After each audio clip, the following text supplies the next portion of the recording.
President Trump was way too nice when asked about the Cheneys.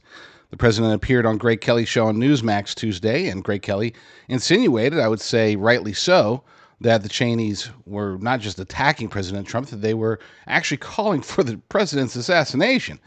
And when asked his thoughts, I would say that President Trump was quite nice about it. This is something that Dick Cheney said publicly in a video.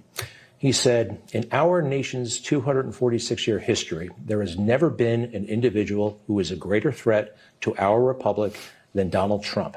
He said that in a campaign video for his daughter. His daughter has said equally horrendous things. To me, that was an invitation, quite frankly, to somebody in or out of government to do something bad to you. I think that is possibly a crime. But overall, we don't know enough about what happened. How do you feel about that? Was it possibly government involvement? Well, we don't know. But when I hear a statement like that from a guy that got us into spending think of it, they spent billions and billions, almost $1 trillion in the Middle East, blowing up everything, killing people all over the place, engendering tremendous hatred. What a mess. And then just leave. We leave with nothing. And he got us in along with Bush. It was one of the worst decisions ever made in the history of our country. So when I hear a guy like that make that statement, and, I did something that he couldn't do. He had a certain person that worked for him that they didn't take proper care of. Scooter Libby? Scooter Libby. And Scooter Libby was very badly treated by him and Bush. And he took a fall for them, frankly, and they didn't take care of him. I took care of him. I didn't do it for him. I did it because Scooter Libby was treated very unfairly. But when I hear that stuff, and then the daughter goes out, she runs for office in a state that they virtually owned, and she loses by the largest margin in the history of Congress. You know that? The largest margin, like 44 points or something.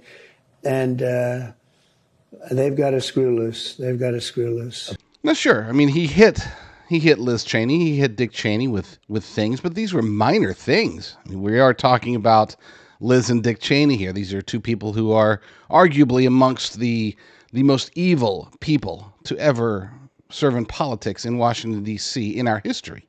These are people that did true, legitimate damage to the nation. Of course, Liz Cheney and her J6 shenanigans are only the tip of the iceberg. We have to assume that she did far worse than that in her time in Congress and now in her time outside of Congress. And then you've got Dick Cheney, who, as vice president, was probably the most destructive vice president of our time. You'd have to go back to Lyndon B. Johnson. And maybe even you could argue that Dick Cheney and his control of the country, his control of the military-industrial complex during the failed Middle East wars, you could argue that he actually did more damage than even LBJ, who may or may not have participated or at least known about the assassination of his boss, John F. Kennedy. So, yeah, I think President Trump was rather nice about it. I think that he could have hit them both a lot harder, and if anyone has a right to hit the Cheneys harder, it would be President Trump.